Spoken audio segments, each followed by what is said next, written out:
How's it going, everyone? Today I was on the Robert Scott Bell Show on Natural News Radio with Robert Scott Bell and Liam Scheff to discuss the HIV tests and what a fraud they are, and also the attacks that we as HIV dissidents or anyone who questions the original HIV/AIDS hypothesis gets or is subjected to when discussing it openly. However, during the second hour we discussed this.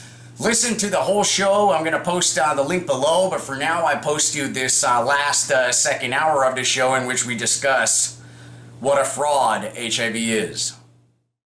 Scott Bell. Hey kids, this hour on the Robert Scott Bell Show, nothing we're going to say, if you're still listening by the way, means that there's no such thing as a sexually transmitted disease. There are. But one of the ones that they've told you is not.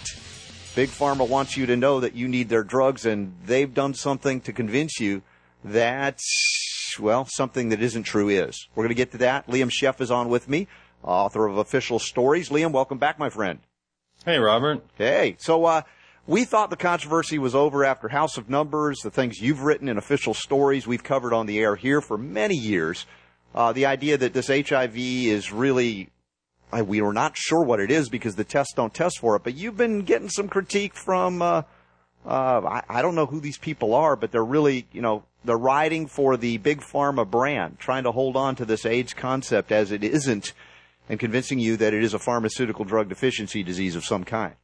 Yeah, there seems to be a new league of young bucks, I guess, champing at the bit to tear apart everything, and it seems to be more of a brand than a person. It's difficult to tell. It's a well-branded kind of name, Miles Power. It's an orchestrated attack on you because of what you said about a particular study. Well, it's an orchestrated attack on vaccines, on, I bet, Andy Wakefield, on people who talk about GMOs, on people who don't believe the 9/11 story. You name it. Lump it all together. They go after all of it. They don't care. And the thing is, so this guy is posting videos, and he takes my videos, and he takes House of Numbers, and he chops it up, and he essentially makes fun of us, and pretends he's giving reasonable information. And he's got a very reasonable, I'm English voice, so you kind of listen, but then you go, wait a second. And so I wrote, he doesn't respond, there's no response. I'm not apparently worth responding to. I'm not actually a person. I'm an object. Right. People on his site actually refer to people who they debate as it. Yeah, well, and he pulled a lot of video footage from you, some from what we've recorded together, although the only thing in there was my hand going zero. Well, let's talk about this. So he's attacking the Padian study, or is he attacking the movie House of Numbers or anything else that talks about the Padian study? And I've quoted the Padian study many times. I really like and respect the movie House of Numbers, and I love Brent for making it. I was interviewed for many, many, many hours. And most of what I talked about was HIV testing. At some point they needed, I guess, somebody to talk about the Padian study, so I guess we read some of that. At the end of the Padian study talk, I always say the same thing. The part that I always say was left out of the movie. It shouldn't be a problem. I mean, people shouldn't look at a movie and say, well, I'm done learning about something. People shouldn't look at a single video and say that, right? So I didn't edit that movie, I didn't write it, but I respect it.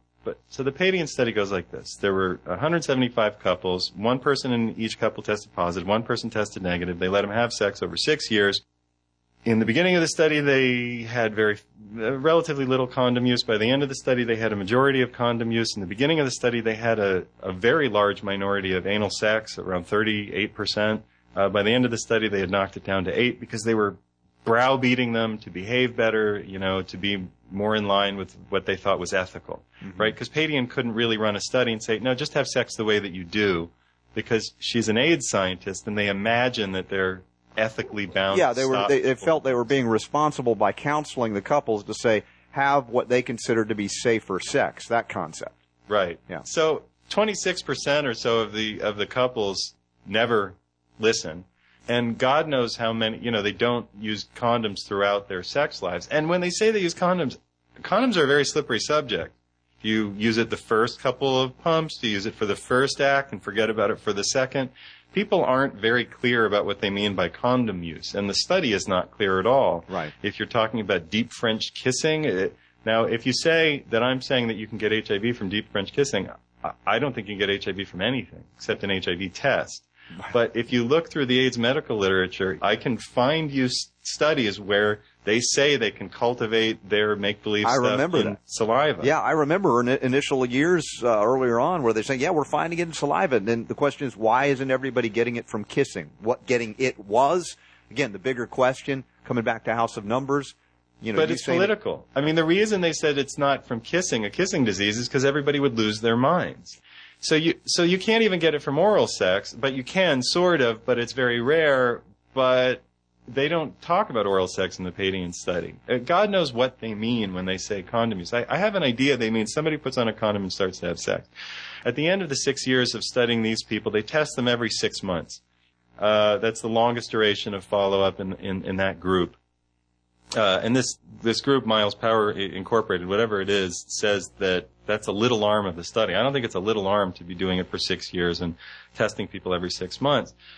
At the end of that, they got a 0. The number of people who went from negative to positive, the number of people in that 175 couples who went from negative to positive was 0.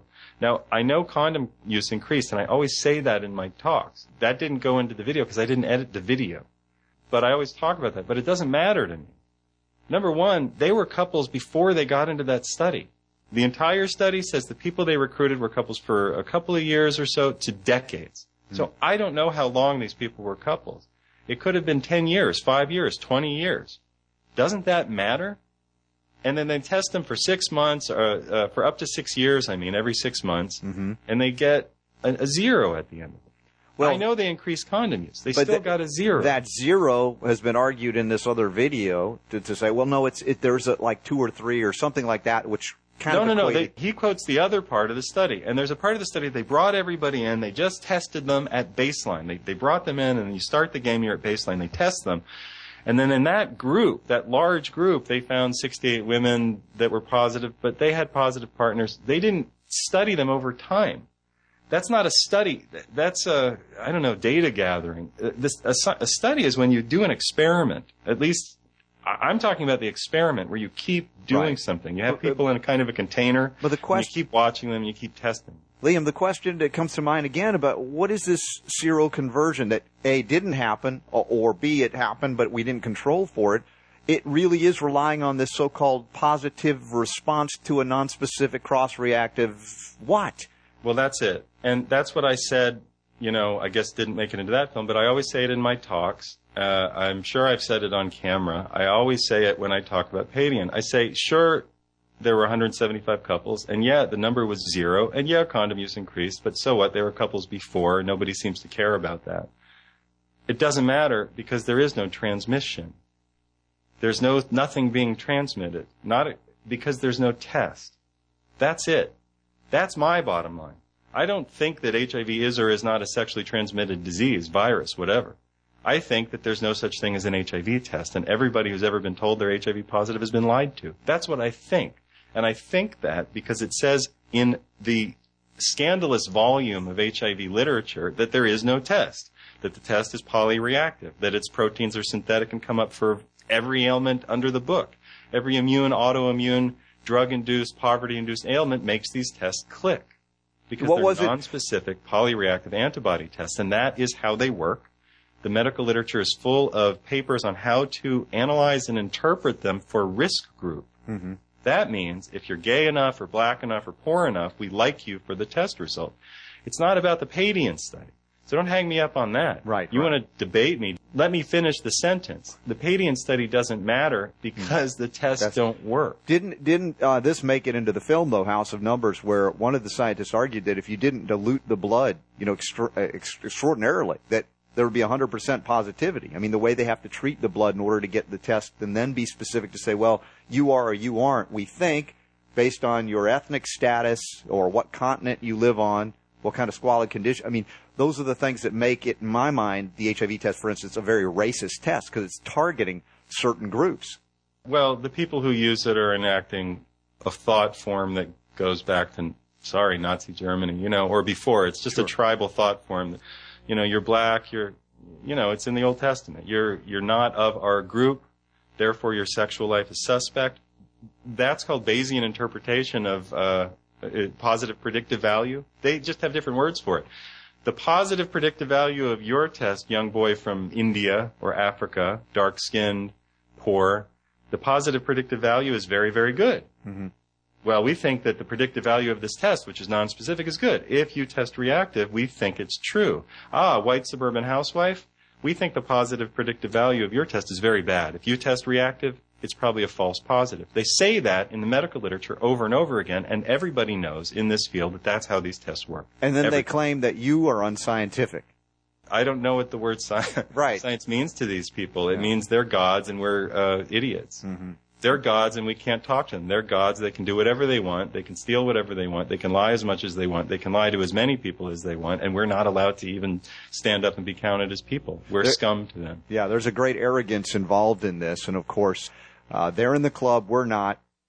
But I'm not complaining about it. I just like to point out these absurdities as you do. No, so I don't want well. to be in their club. No. We're not part. We don't need their approval. We're not asking for it. But I think the opportunity to relate this is so very important to me as well. And by the way, Liam, your response is published in total in today's show notes at robertscottbell.com for those that want to read it and review it. It may be posted elsewhere as well by the time we're on air right now.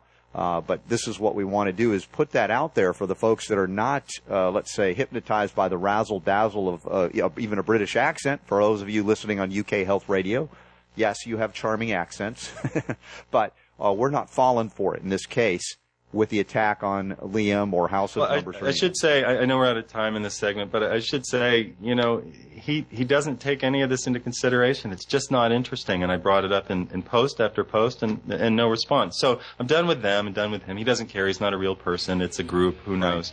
But the people out there, I believe you have a right to read the literature and make up your own mind. What you do is up to you. I genuinely don't care. Right. If you believe in the testing, go take the test. And if you want to take the drugs, go take the drugs. Right. Well, when we come back from this break, John Strangis is going to join us with Liam Scheff to go further into this discussion. And check out all the links in the show notes, and you'll be up to speed on where we are. And we'll be right back. One thing's for sure, you're not going to hear what we just discussed in the lame old media, nor with the eggheads that claim to be scientific. The sci-fientist, as Liam, I guess, coined the phrase. Very well done. Liam, we're going to be joined by someone this segment as well. Perhaps you can introduce John Strangis to everybody so they know what this is all about to add to the conversation. Hey, everybody. Well, I think we covered some of the details pretty well. John has actually lived the thing. So when little Miles Power, who's just a front man for Seth Kalikman and Brian Deere and what's his name, David Gorski. We know your names, guys. These guys who are funded to beat up on people who ask questions because they're the new priesthood. Little Miles sells a box of science on his website, and I don't know. I'm curious as to what's in it. Like an onion or a lemon and a cathode to make. What's in it? And John posted something very funny. And John posted something very funny because he has a reason to, and he understands really what a box of science might really look like. So on that, John, what would you put in a box of science for Miles and the rest of the crew? Hey, Liam. Yeah, I posted up a picture yesterday, actually, of my box of science. It was loaded with the triplet bottles and all kinds of other medications like Bactrim, Zithromax. What else did I think of? Oh, my God. What else did they give me? That other drug for that they give you a place of Bactrim, Dapsone. Yeah, that one, too. I loaded up a box with that. I took a picture of it, and I sent it to them, telling them, here's a box of science for you. My God. Well, it sounds like a box of toxins. Well, what is a tripla? A tripla. A tripla is one of the ARV medications. It's a combination of Sestiva, Favirenz, and Truvada, basically. The ARV medications that they give to people for this HIV that supposedly destroys the immune system and so forth. But, the drugs absolutely destroy the very immune system they say they want to protect by killing this bad guy HIV that Liam has said so well. The tests inserts claim they're not validated to be able to determine whether it's even there or not there. Right. I mean, that's a lot of people don't know about this, but those tests do not detect an actual virus. They detect generic proteins or antibodies that could be generated in the body for, well, there's a paper online that says more than 70 conditions, but from what I've heard, now it's going up to more than 100 cross reactions, and this list is a confidential list that's being used in court now by Office of Medical and Scientific Justice. But just to read you a few absurd ones here, because I have a list in front of me here. Anti-carbohydrate antibodies, autoimmune diseases. Like, for example, if you have lupus, don't go get an HIV test. You might cross-react. The flu vaccination, hepatitis. And I was tested positive for hepatitis in Italy. So, and I didn't tell them over here when I got my HIV test and stuff. So no doubt I cross-reacted. And I doubt they even tested for the cross-reaction. And I don't even know how they test for the cross-reaction because they don't give you no proof of whether or not they did so.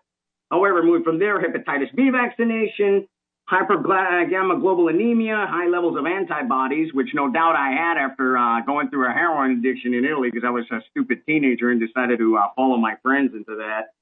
Other retroviruses, which means probably your endogenous retroviruses. That's one thing they never explained is how, for example, the PCR test, the polymerase chain reaction, or what they call the viral load, how does it distinguish between the HIV virus and the 8% of viral genome that we have in our so-called junk DNA? Another thing here. This one's interesting. Poorly understood cross-reactions in healthy humans. So, okay, you're healthy, you go take an HIV test, you cross-react. Okay, we don't really know why. Pregnancy. That's, this one is disgusting. They push the HIV test onto pregnant women, and they know that pregnancy is one of the major cross-reactions. Recent viral infection or exposure to viral vaccines. Go get a vaccine, you might test positive. Rheumatoid arthritis. This one is even more absurd. Stevens-Johnson syndrome. Now that we were talking about the ARV drugs, these are black box drugs.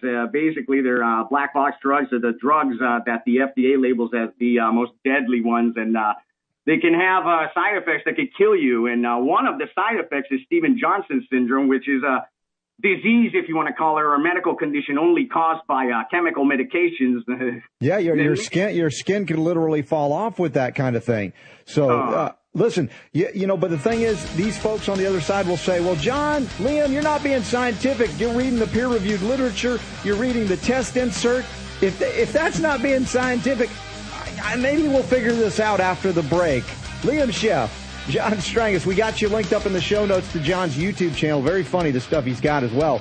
We've got to take it with good humor because it's such a disaster on the pharmaceutical, medical, industrial, HIV, religious cult front that we have to take it head on as we're doing today. We'll be right back. Great. It's a strange world we live in. There are so-called scientists, pseudo-intellectuals, cult goers to the Church of Biological Mysticism who accuse us of being unscientific and irresponsible and dangerous for pointing out the fact that if you are immune deficient, poisoning your body might not be the best way out of that mess. Just trying to put it to a basic litmus if you can. And those folks that kind of accuse us of being irresponsible, those we now call them death heads, according to Liam Scheff. And we've got John Strangis on as well. Super Don's made it sound good. Of course, Matt on the board if you'd like to call in at 866-939-BELL. All the links are up at robertscottbell.com. What is a death head, Liam? Well, there are people who want to kill you. They want to inject your children with poison. They want you to eat poison. If you argue with them, they want to kill you even more. If you agree with them, they pat you on the head and they give you drugs that kill you. So they're death heads. They tell you what they're doing is good for you. They use the word science, which they don't understand. Science is an interpretation of data. That's all it is. No, you know what? Those last two videos I made, Ask a Scientist and What is Science, I absolutely nailed these guys where they live because they came out in their Little Lord Fauntleroy pants and they came screaming and yelling, "Oh, you don't understand science." They did exactly what I did in that video that people thought was irony, yes, was satire. You don't understand science. They did exactly that, precisely what I demonstrated in the video. So,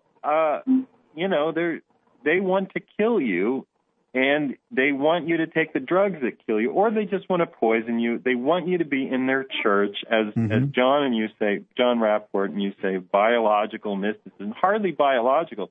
Let's update it. But petrochemical. Pharmaceutical, pharmacological mysticism. Can we just say petrochemical frickin' mysticism?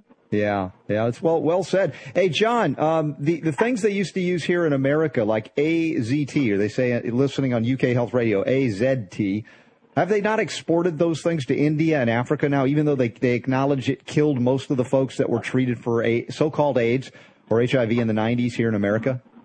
Yeah, they have, as a matter of fact. And I don't know if many people are aware of it. AZT was a pharmaceutical that was developed for chemotherapy, a cancer drug during the 60s, if I remember right. I don't remember the exact date. But the scientist who invented this, he shelved it practically because it killed all his lab rats. And he said it was too dangerous to be used in humans. And then they pull it out during the 80s and they give it to these HIV-infected people. And now, they're still using it in places like Africa and India. And even here, it's still being prescribed to people over here. I think Retrovir is what they call it now. They just changed the name, but it's still AZT. And all the new drugs that they have, they're still based on AZT. They're just a lower dosage. They're still DNA-destroying drugs. And they couple them with protease inhibitors, which also destroy the gut flora. These drugs destroy the bone marrow, destroy the gut flora. They cause immunodeficiency, and they cause the same diseases that they labeled AIDS if you stop the drugs. They also have in them, if you want to put it, a narcotic, an addictive narcotic, and people can look this up. There's some people in Africa, they smoke Cystiva pills. Cystiva efavirenz is one of the components of that drug, atripla, I was talking about earlier. And they get high off of it, and it causes extreme withdrawal symptoms. It's like they put this stuff in it in the pills for you to get addicted on them, so then later, if you decide to stop the pills for whatever the reason, you get sick, and then you go back to the doctor and say, he tells you, you stop the pills, the virus is destroying your immune system, when in reality it's the pills causing you the problems that you're having. Yeah, that is an important point here, and we've covered this over the years, that when you come off of these drugs because they're so addictive, it looks like you're manifesting what they call AIDS, and they say, see, you need to stay on the drugs. It's pretty sneaky, pretty diabolical, these death heads. And we'll call them out wherever they are. And this is what they've tried to do. They've attacked Liam recently in the documentary film House of Numbers. And we're putting the record out there so you hear it from us, because it must be said. And again, even in the new media, a lot of the new media has gotten this issue wrong because they bought the myth, the lie that HIV tests actually detect or test for HIV. Now, Anthony Fauci from the National Institute. I know we got to change, but not that they detect HIV, that they detect anything. Anything, yeah. Because I don't give them credit for the thing. I don't give them that credit. These tests don't test for any frickin' specific thing.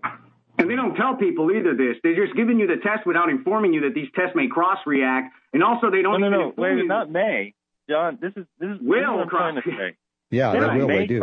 They are cross-reactions. That's all this test is. They're proteins that were synthesized out of cancer cells that Robert Gallo took out of 10 different guys.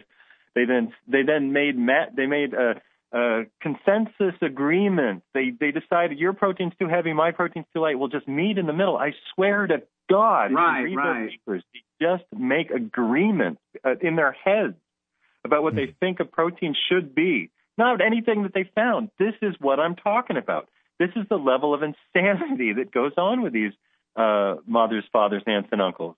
I want to hear the level of insanity directly from the National Institute. Let's hear from Capo di Tutti Capo, Anthony Fauci. Yeah, from the National Institute for Allergy and Infectious Diseases, NIA, the head of that. Clip one, Fauci. I strongly believe that despite the extraordinary progress that we have made in treatments and prevention for HIV, that if we want to have a true, durable ending of the HIV/AIDS pandemic, that we will need a vaccine. Explain to me how you can get a vaccine that would stimulate an antibody for that which they say they can only detect, even though we've debunked that as well, if I can say it that way. I'm just scratching my head here and going, wait a second. How would they tell the difference between a positive HIV test from the vaccine or whether they claim it was? It's crazy. Yeah, you're right. Keep it rolling just for a second. You're right. That's why there's no vaccine, because it's fake. The whole science of it is bad. But I just just get to that middle bit. He says something that I just want everyone to hear the guy in charge tell you that you're a witch. He's telling you that you're possessed by a devil and only they can tell.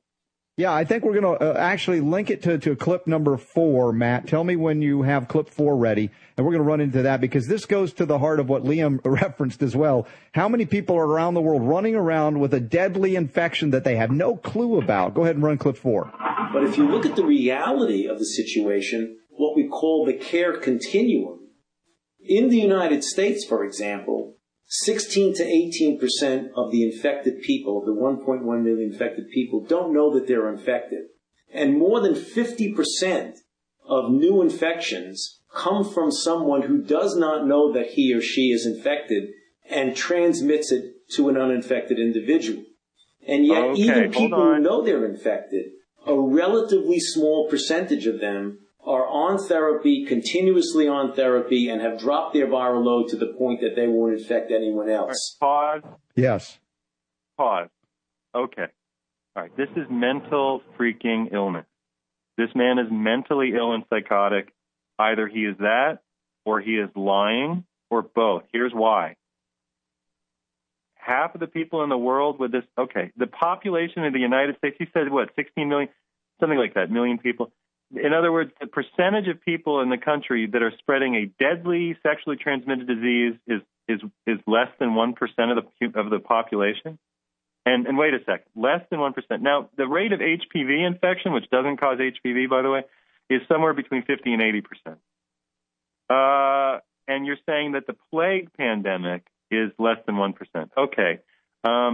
There are two letters I'm thinking of. One is F and one is U. I don't know who buys that, but that's crap. Part B. You have a deadly STD and you don't know it for 10, 20, 30 years until, does this not sound like the medieval church? You might be a witch. Only we can tell you you're a witch. We know how to tell you you're a witch. Now, don't argue with us, because if you argue with us, you're a witch. If you float, you're a witch. If you drown, sorry, you weren't. You're dead. You must have been a witch if you drowned. You must have been. Listen, this gets even weirder. If you can play Fauci's clip number 6, we talk again about the vaccine, and it gets even stranger the way he describes the vaccine. Run clip 6. But given the real world we live in, if you want to have a durable end to the AIDS pandemic, I feel strongly that we will need at least a moderately effective anti-HIV vaccine. What? What is that? I want a moderately effective vaccine against something that doesn't work, that the tests don't have for the real world that we live in. Okay, here's what he's saying. We've been under attack for our lives for 20 years, and people are beginning to understand that the test is the weak link, the test doesn't work, and we're afraid. We've lost in court 50-something times. The HIV test has been essentially thrown out as a reason to send anybody to jail 50-something times in court in the last 4 years or so, with the OMSJ doing that rigorous work of just going into court and saying, this test doesn't test for anything specific, and everybody reading the material and going, yeah, I guess it doesn't. All right. Now we need to stop this. We need to sell people something so that we can stop selling people on the idea that sex equals death, because nobody wants to hear that anymore, because nobody believes that anymore. We need to stop, we need to stop all this. So let's just sell we got to sell a vaccine. So send money care of Anthony Fauci, 1600 Pennsylvania Avenue. You know what I'm saying? Just keep sending the cash. Mm-hmm. And it only has to be moderately effective, Robert. Only a little. Well, I just want to get to the scientific basis for moderately effective. We want effectivity, but only moderately. How do they measure that? Well, I mean, that's one of their gurus, and they're claiming that we're not scientific. What is that? Yeah, that's a good one. Saying Jesus. John, man, well, listen, we're almost at a break here. We're going to be wrapping up soon. But, John, as you hear this kind of thing from Anthony Fauci, having your history, you got to be scratching your head as well. These are the guys that are considered the experts. Yeah. Scratching my head, I'm more like banging my head against the wall. It's ridiculous. Like I read off that list right here, vaccines themselves, they cross-react, and it's obvious because, I mean, they create an antibody response. So just like you said, if there's a vaccine for HIV, it's going to create an antibody response. So how are you going to differentiate between the people who are infected with your virus and not? It doesn't make any sense. The guy he's nuts. He's nuts. You're right. Well, we're talking sanity in the realm of immune deficiency. We know the real causes of them, and they're largely petrochemical. The very treatments for immune deficiency from the eggheads at NIAID, NIH, and the so-called quack busters out there. They can bust their own quacks with the drugs they want everybody else to take, but not here. Liam Scheff now, John Strangis, of course, Super Don. What in the heck did we just cover with Fauci? That is so wild. I mean, he's a death head. You're right, but it should be embarrassing to these people. But are they sociopaths that they have no conscience whatsoever? I don't know. I don't care. They're death heads, and I don't care about them. I care about the people on my side of the fence. I don't care about Miles Power and Brian Deere and John P. Moore who pulls the strings. I care about people on my side of the fence. And people on my side of the fence come in all stripes and creeds and colors, and they don't want to be killed by the medical establishment that doesn't care about their will or freedom. And the medical establishment doesn't care about the scientific literature. It doesn't practice the precautionary principle. It doesn't care about the very bits of data that it accrues. It wants to put a poisonous drug on the market and then needs 20 or 30 years to test that very dangerous drug like they're now doing with AZT, which was a criminal drug in 1987. They're doing it in India now, in India. So all of these pregnant Indian women now have to die or have their children die or be incredibly sick for a long time and maybe get cancer later probably from this DNA, altering drug. So am I against that? Sure, I'm against it. Here's what I'm for. You live your life. Sex is good for you. Stop listening to them. If you have chlamydia or gonorrhea or something, figure it out, fix it. Use Sovereign Silver, use silver hydrosol. Figure it out. I'm not worried. I understand what you were saying, Robert, and they are, but I don't care. And I know you know what I mean. I'm on my side. I'm on my side of the fence. Yeah. Well, we talked about the term moderately effective, at least moderately effective of a vaccine. There are other strange terms that side of the fence that we don't care much for. We'll say AIDS denialist, which is another bizarre statement because none of us have ever said there's no such thing as immune deficiency and immune collapse. We are just very clear about what we know the cause to be and not this non-specific cross-reactive antibody test, which in fact is the cause of HIV. The test is the cause of HIV. Sorry. Yeah. I'm an AIDS realist, Robert. You can get AIDS any way you want to. You can acquire immune deficiency any way you want to. And I made a 90-second video, 100-second video that explains it, a minute and 40 seconds of your time to explain what happened and how it happened. Mm-hmm. Yeah, this is also... Yeah, it's also why I tell people to, read about this, learn about this before you go take an HIV test. Because for me, when I tested positive, I went on Pause Magazine and everything and started asking questions over there because they give you the magazine, that's the place you want to go for support and stuff. Then when I discovered the dissident literature, I ask a few questions, I get banned, I get treated like garbage, called a denialist, which is a term that they use to dehumanize you. So later they can, if you die, they can point the finger, say you died of AIDS and use your death for their propaganda pushing and everything. And then death threats. It's disgusting. It's like the Twilight Zone, seriously. I start calling these people collaborators myself. Since they want to dehumanize me by calling me a denialist, let's go both ways. Right. Well, listen, there's going to be more discussion of this. Liam, you're going to be on Nick Brannigan's show right after this, right on Natural News Radio. Natural News Radio with Nick Brannigan. Yep, and your show's starting up somewhere mid-February, in a couple of weeks? Mid-February. It's not on Natural. It's on 180radio.com. It's a new network. It's a very fun show. It's not about this. It's about sex, about drugs. You know what I mean. And permaculture. And it's about permaculture. Excellent, excellent. And John, we've got your YouTube channel linked in. You're doing some great work out there and making everybody aware, and your willingness to share your story is we have gratitude for that. I appreciate you addressing it with good humor as well. Thank you, Robert. Thank you for having me on and everything. And I will be continuing to making videos to inform the public on this issue and doing the best I can to bring it out.